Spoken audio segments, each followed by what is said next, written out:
ഇതുപോലെ നന്നായിട്ട് പഴുത്ത പഴം കഴിക്കാൻ ഇഷ്ടമുള്ളവരുണ്ടാവും. അല്ലാത്തവർ ഒന്നും നോക്കണ്ട, ഒരു മിക്സിന്റെ ജാർ എടുത്തോ, അതിൻ്റെ അകത്തേക്ക് ഈ പഴം ഇതുപോലെ ഒന്ന് മുറിച്ചിടുക. ഒരു 3 പഴം വരെ ഇതുപോലെ നമുക്ക് ചെയ്തെടുക്കാം. ഇതൊന്ന് അരച്ചെടുക്കാൻ പാകത്തിലുള്ള വലുപ്പത്തിൽ വേണം മുറിച്ചിടാൻ വേണ്ടിയിട്ട്. 3 പഴം ഇതുപോലെ ഒന്ന് മുറിച്ചിട്ട് കൊടുക്കാം. ഇനി ഇതൊന്ന് അരച്ചെടുക്കാം. അധികം അരഞ്ഞിട്ട് ജ്യൂസ് പോലെ ഒന്നും ആയി പോവണ്ട, ചെറുതായിട്ടൊന്ന് അടിച്ചെടുത്താൽ മതിയാവും. ചെറിയ കഷ്ണങ്ങളിലുണ്ടെങ്കിൽ അങ്ങനെ തന്നെ നിന്നോട്ടെ. ഇതുപോലെ ഒന്ന് അരച്ചെടുത്തിട്ടുണ്ട്.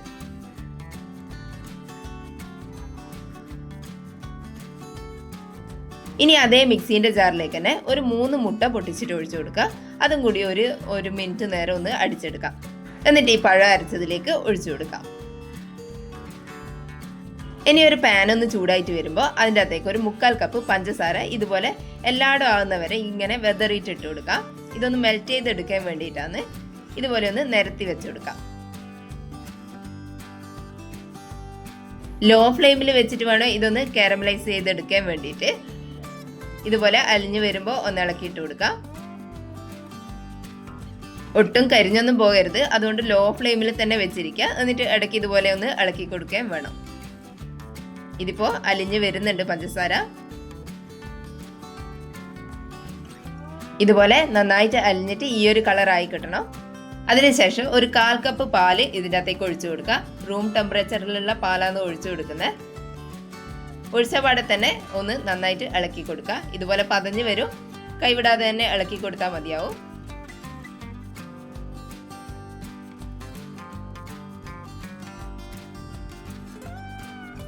ഇതുപോലെ ആകുന്നവരെ കണ്ടിന്യൂസ് ആയിട്ട് തന്നെ ഇളക്കി കൊടുക്കാം. ഇനി ഇത് ചൂടാറാൻ വേണ്ടിയിട്ട് വെക്കൊന്നും വേണ്ട. ഫ്ലെയിം ഓഫ് ചെയ്തതിന് ശേഷം ഇത് നമുക്ക് പഴത്തിൻ്റെയും മുട്ടേൻ്റെയും മിക്സിലേക്ക് ഒഴിച്ചു കൊടുക്കാം.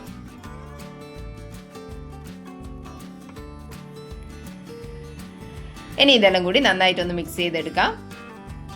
പെട്ടെന്ന് തന്നെ മിക്സ് ചെയ്ത് കൊടുക്കുക. ഒഴിച്ചപ്പാടും അങ്ങനെ തന്നെ വെച്ച് കഴിഞ്ഞാൽ പഞ്ചസാര കട്ടിയായി പോകും. അതുകൊണ്ട് പെട്ടെന്ന് തന്നെ മിക്സ് ചെയ്ത് കൊടുക്കാം.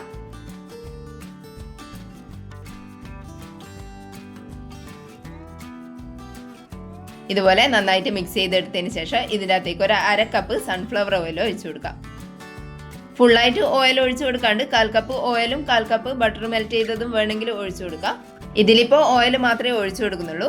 കൂടെ തന്നെ കുറച്ച് വാനില എസൻസ് ഉണ്ടെങ്കിൽ മാത്രം ഒഴിച്ചു കൊടുക്കുക, ഇല്ലെങ്കിലും കുഴപ്പമൊന്നുമില്ല.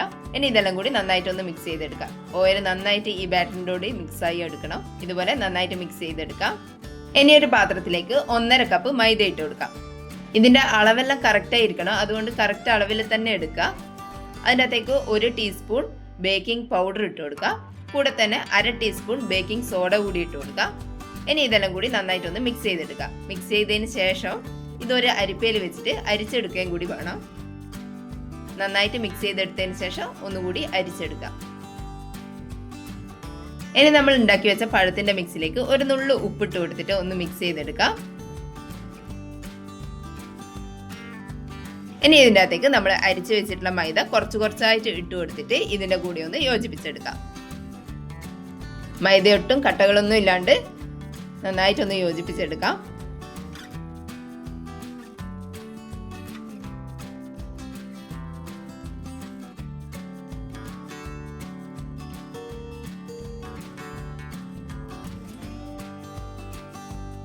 ബാക്കിയുള്ള മൈദയും കൂടി ഇട്ടിട്ട് നന്നായിട്ടെല്ലാം കൂടി ഒന്ന് മിക്സ് ചെയ്തെടുക്കാം.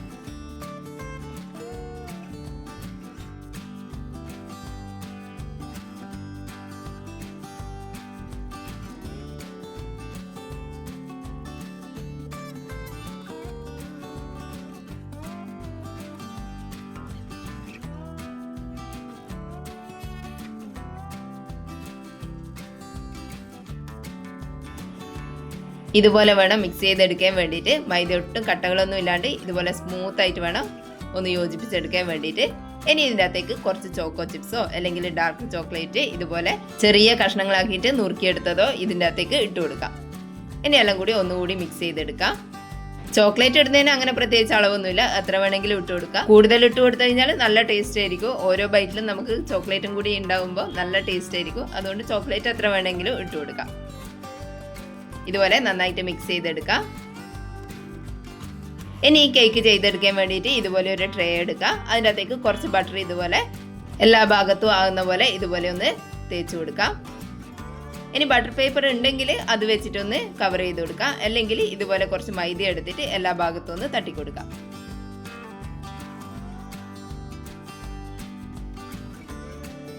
ഇനി ഇതിൻ്റെ അകത്തേക്ക് നമ്മൾ ചെയ്ത് വെച്ചിട്ടുള്ള ബാറ്റർ ഒഴിച്ചു കൊടുക്കാം. നമ്മൾ ഈ കേക്ക് സ്റ്റൗ ടോപ്പിൽ വെച്ചിട്ടാണ് ചെയ്തെടുക്കുന്നത്. അതുകൊണ്ട് ഈ കേക്കിന്റെ മിക്സ് എല്ലാം ഉണ്ടാക്കുന്ന സമയത്ത് തന്നെ ഒരു പാത്രം ഒരു ലോ ടു മീഡിയം ഫ്ലെയിമിൽ വെച്ചിട്ട് ചൂടാകാൻ വേണ്ടിയിട്ട് വെക്കാം.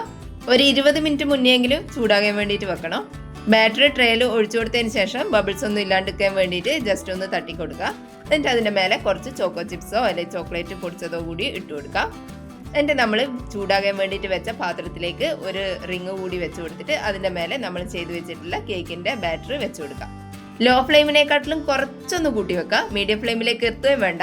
അങ്ങനെ വേണം ഇതൊന്ന് ബേക്ക് ചെയ്തെടുക്കാൻ വേണ്ടിയിട്ട്. ഏകദേശം ഒരു മണിക്കൂർ തന്നെ വേണം. ഒരു 3/4 മണിക്കൂറെല്ലാം ആയിക്കഴിഞ്ഞാൽ ഒരു സ്ക്യൂറോ അല്ലെങ്കിൽ ടൂത്ത് പിക്കോ വെച്ചിട്ടൊന്ന് കുത്തി നോക്കാം. ആയിട്ടില്ലെങ്കിൽ ഒന്നുകൂടി അടച്ചു വെക്കാം. ഇതിപ്പോൾ 1 മണിക്കൂർ ഏകദേശം ആയിട്ടുണ്ട്, 55 മിനിറ്റ് ആയിട്ടുണ്ട്. ഇതുപോലെ ഒട്ടിപ്പിടിക്കുന്നൊന്നും ഇല്ലെങ്കിൽ ഫ്ലെയിം ഓഫ് ചെയ്യാം. ഇനി ഇത് ചൂടാറാൻ വേണ്ടിയിട്ട് മാറ്റി വെക്കാം. 1 മണിക്കൂറോ അല്ലെങ്കിൽ 2 മണിക്കൂറിനോ ശേഷം ചൂടാറിയാൽ ഇതുപോലെ ഒന്ന് കട്ട് ചെയ്തെടുക്കാം.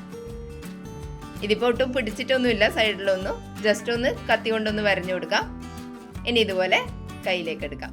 ഓവനും ബീറ്ററും ഒന്നും ഇല്ലാതെ തന്നെ ഇതുപോലെ അടിപൊളിയായിട്ടുള്ള കേക്ക് നമുക്ക് ചെയ്തെടുക്കാം. ചോക്കോ ചിപ്സ് എല്ലാം ഇടുന്നത് കൊണ്ട് നല്ല ടേസ്റ്റാണ് ഇതിന്. അധികം പഴുത്തുപോയ പഴമെല്ലാം ഉണ്ടെങ്കിൽ എന്തായാലും ഇതൊന്ന് ഉണ്ടാക്കി നോക്കിക്കോ. അളവെല്ലാം കറക്റ്റായിട്ട് എടുത്തു കഴിഞ്ഞാൽ ഇതുപോലെ സോഫ്റ്റ് ആയിട്ടുള്ള കേക്ക് നമുക്ക് ഉണ്ടാക്കിയെടുക്കാം.